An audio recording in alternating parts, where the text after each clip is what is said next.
Welcome to The Explainer. Today, we're going to talk about something really cool, how math can literally draw a picture of chance itself. You know, we're surrounded by questions where the answer isn't just one simple number.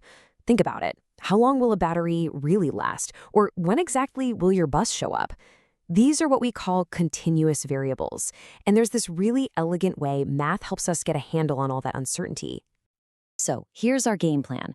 First, we'll get a feel for the basic shape of chance. Then, we'll cover the one golden rule you absolutely can't break.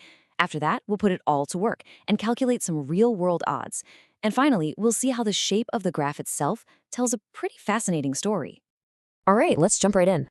The hero of our story today is something called the probability density function, or PDF for short. And look, I know that sounds super technical, but trust me, the idea is actually pretty straightforward. Okay, so what is it? A PDF is basically a graph. Think of it like a story. Where the curve is high, that outcome is really likely. Where it's low, not so much. But, and this is the key thing to get, when you're talking about something continuous, like time, the chance of it being exactly 3.14159 seconds is basically zero. It's just too precise. So instead, we look at the area under the curve to figure out probabilities. Just take a look at this graph. It's super easy to read, right? You can see right away, bam, the most likely thing to happen is whatever corresponds to x equals 3, because that's where the graph hits its peak. And the chances of getting a 0 or a 6, pretty much 0, since the graph is flat on the axis there. The shape is literally telling you the story. I love this way of thinking about it. Picture a landscape made of pure probability. The highest mountains are where things are most likely to happen. And the whole thing, the entire area of this landscape, always has to add up to exactly 1, or 100%. Why? Because something has to happen, right? All possibilities are covered. Okay, so this whole probability landscape thing is great, but you can't just draw it any old shape. To be a real, valid PDF, it has to play by two really important, absolutely non-negotiable rules. So here are the two big commandments. Rule 1, the graph can never go below 0. I mean, that just makes sense, right? You can't have a negative chance of something happening. And rule 2, the total area under that whole curve has to equal exactly 1. This is our guarantee that the probability of something happening within the range is always 100%. And this area equals 1 rule, it's not just a rule, it's a super powerful tool. Check this out. Here we have a function, but there's this mystery constant, k. How on earth do we figure out what k is? Well, we use the golden rule. We know the total area has to be 1, so we can set up an equation and solve for our missing piece. Pretty neat. And this is just brilliant. It shows you don't always need to break out the heavy-duty calculus. On the left, yeah, that's the formal way, using integration. But look on the right. It's just a triangle. We can use simple high school geometry, 1/2 base times height, and boom, we get the exact same answer. It's a great reminder that all that fancy calculus is often just a tool for doing something simple, like finding the area of a shape. Okay. So we've got the theory and the rules down. Now for the fun part. Let's see how we can actually use this stuff to calculate the odds of something happening in the real world. This is such a classic example. You see it all the time in engineering and statistics. A company has a model for how long their batteries last, and they need to know things like, hey, what are the odds this battery will survive for more than 40 hours? All right, here it is, the probability landscape for our battery. The bottom axis is time in tens of hours, so 40 hours is right here at x equals 4. The question we're asking is, what's the probability it lasts longer than 40 hours? And when you look at the graph, that question becomes a simple visual task. We just need to find the area of that shaded part to the right of the number 4. So we could try to calculate the area of that weirdly shaped shaded region, but that looks kind of hard. The source material shows us a much, much smarter way to do it. Remember, the total area is 1. So why not calculate the area of the part we don't want? That simple little triangle on the left. Its area is 16/75. So we just take our total of 1, subtract that little piece, and what's left over has to be our answer, 59/75.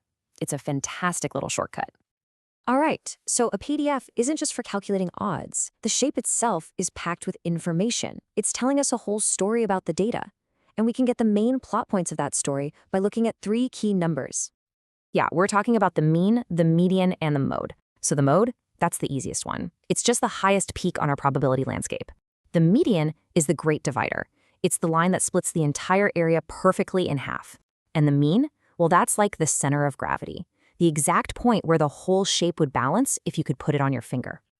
Finding the mode is usually super simple. You just look for the highest point. In this particular case, the graph just keeps going up and up until the very end, so its highest point is right at x equals 4. So 4 is our mode. It's the single most likely outcome. Now the median, that's our 50-yard line. It's the value m that splits our probability landscape perfectly in two. It means there's a 50% chance the outcome will be to its left and a 50% chance it'll be to its right. It's the true halfway point. And finally, we've got the mean. You might also hear this called the expected value. The best way to think about it is this. If you could run this experiment over and over, say 1,000,000 times, and you averaged out all the results, you'd get the mean. It's the long-run average. And for this particular shape, when you run the numbers, you find out that the balancing point is at 11/3, or about 3.67. All right, so now we have these three numbers, the mean, the median, and the mode. So what? Well, this is where it gets really interesting, because when you compare these three numbers to each other, they tell you a story about the shape itself, specifically whether it's symmetrical or lopsided. Think about a perfect bell curve. It's perfectly symmetrical, right? In that case, the mean, median, and mode are all stacked right on top of each other, in the exact same spot. But the moment the shape gets stretched out or skewed to one side, those three numbers start to pull apart from each other. And the coolest part is, the order they end up in tells you exactly which way the shape is being pulled. So let's go back to our battery example. Remember the numbers? The mode, the peak, was at 4. The median, our halfway point, was at 3.71. And the mean, the balancing point, got pulled all the way down to 3.67. Do you see that order? The mean is less than the median, which is less than the mode. That's the signature of a negative skew. That long tail on the left side is pulling the center of gravity, the mean, away from the peak.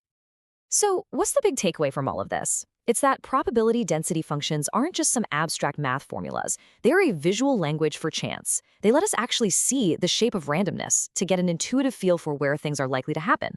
Once you learn to read these shapes, it's like you're reading a story that chance itself is telling. So let me leave you with this question. What does the probability landscape of your daily commute look like? For most of us, there's a big peak around, say, 25 or 30 minutes. That's the mode. But then there's that long, long tail stretching out to the right? For all those days with unexpected traffic jams or accidents. Your commute is probably positively skewed. The amazing thing is, once you start thinking this way, you start to see these shapes of chance absolutely everywhere.